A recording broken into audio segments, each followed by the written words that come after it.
الله صاحب د هر قسم بیانونو ترلاسه کولو لپاره زموږ چینلونه د پیغمبر د تعلیم د پیغمبر د هغه جماعت تیارولو او د پیغمبر علیه الصلاة والسلام د هغه صحابو د تربیت کولو نتیجه دا وه چې بیا د هغوی جذبات ډېر صادق و د هغوی تمناګانې ډېرې صادقې وې چې د هغې جذباتو د هغې تمناګانو ذکر به د الله تعالی په آیاتو کې کېدی بیا د دغه جذبې چې جذبه د دین ده بیا د دغه تمنا چې تمنا د شهادت ده د دې په خاطر باندې الله تعالی د صحابو ذکرونه اسمانو کې کول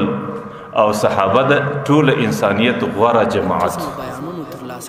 چې د انبیاء را لاندې د مځکې پر مخ باندې الله تعالی بیا د صحابو غوندې جماعت پیدا نه کوي او الله تعالی د هغې سره ډېره مینه او ډېر محبت ساتي ځکه هغې کې دا جذبه د دین د خدمت هغې کې جذبه د شهادت ډېره زیاته وه قرآن کریم کې به د هغې ذکر کوی ان الله يحب الذين يقاتلون في سبيله الله تعالی په ټوله انسانیت کې د هغې چا سره ډېر محبت لري چې هغې د الله د دین د دفاع په خاطر باندې قتال کوي هغې د الله د دین د جذبې په خاطر باندې د دین دفاع ته درېږي الله تعالی په ټوله انسانیت کې د هغه چا سره ډېر محبت دی صفا کانهم بنیان مرصوص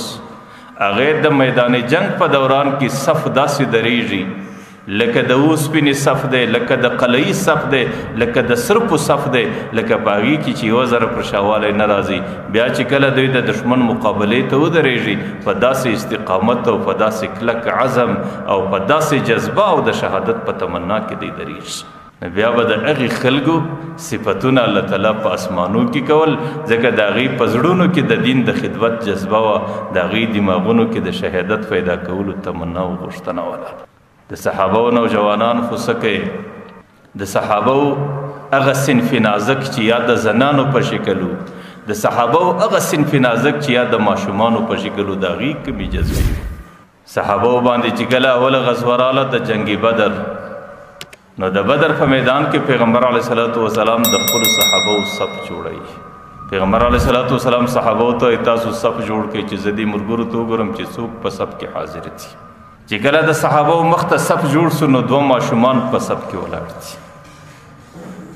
دې ماشومانو کې پیغمبر علیه السلام چې نظر کې یو لږ غټ دی یو کوچنی دی او د دې ماشومانو د دواړو دا تمنا ده د دواړو دا جذبه ده او دواړو د جهاد د شرکت په اراده باندې راغلي دي پیغمبر علیه الصلاة والسلام په دې دو کې چې کوم غټ دی لږ عمر کې لږ زیات دی یا په قد و قامت کې لږ بلند دی نو پیغمبر علیه الصلاة والسلام هغې ته د شرکت اجازه ورکړي چې کم بچی یا په عمر کې کم دی یا په قد و قامت کې لږ کوچنی دی هغه بچی هغې په شا کې ورته بچی ته د دې مستعد نه دا معرکه ده دا مقابله ده او دا سختی دی او دا درنې خبرې دي ورته بچی ته دې کې استطاعت و صلاحیت نه لري هغه بچی په میدان بدر کې په ژړا سو ورته د الله رسول تا ولې دته اجازه ورکړله زما په مقابل کې چې څوک دی او ما ته دې اجازه را نه کړله پیغمبر علیه الصلاة والسلام ورته وایي هغه درتا په قد و قامت کې لوی دی هغې درتا په عمر کې زیات دی ورته د الله رسوله ته ما ته په کشتي راوله ته ما ته په غیږ باندې راوله ته ما ته په مقابله باندې رایله که چیرې دی زما کمزوری وخاته زه پر ده باندې غالب سوم بیا خو به ما ته اجازت وي پیغمبر علیه الصلاة والسلام ورته یو که دې پر ده باندې زورور وي بیا تا ته اجازت وي بیا پیغمبر علیه الصلاة والسلام هغه بچانو په مابین کې د بدر په میدان کې معرکه کوي او دوی غیږ سره باسي او دوی مسابقه سره کوي بعضې کتابو کې لیکلي دي هغه ماشوم بچی دی غټ ته وایي ورته د الله په خاطر تا ته خو د پیغمبر علیه السلام د خولې څخه اجازت میلاو سوی دی که چیرې نن په دې مسابقه کې ته زما څه کښته سې او ما ته قصدن ځان گزار کې نو ستا د دې احسان په خاطر به ما ته اجازت میلاو سي او زه به در مرګه پورې ستا د احسانه څه ونه اوسم نو بیا د مسابقې کولو څه وروسته هغه دواړو بچانو ته پیغمبر علیه الصلاة والسلام اجازت ورکوي نو هلته د هغې بچانو دا جذبه وه هلته د هغې بچانو دا تمنا وه هلته د هغې بچانو دا غوښتنه وه چې موږ د الله پر دین باندې قرباني پیش کړو او موږ ته الله تعالی شهادت راکړي او زموږ د شهادت ارزو تمنا سره ته ورسیږي د هغې قسم عمرونه کم ولو لیکن د هغې مقصود ډېر لوی و، د هغې مقصد او مرام ډېر غټ و. حضرت عبدالرحمن ابن عوف وایي هغه بچان په ډېر جذبه کې د بدر په میدان کې ما ورته ویل بچانو تاسو څه کوئ؟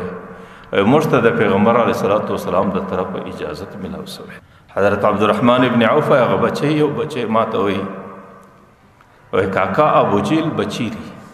او ما ورته ویل بچانو تاسو ماشومان یاست، هغه د ټولو قوم سردار دی، هغې د سره صدرنوکه پورې په اوس سپینه او په زغره کې غرق دی او پر هغې باندې مسلح خپل لښکر راګرځېدلی دی او تاسو دوه ماشومان یاست، د هغې سره ستاسو څه تعلق دی؟ یو بچی راته ویل اکا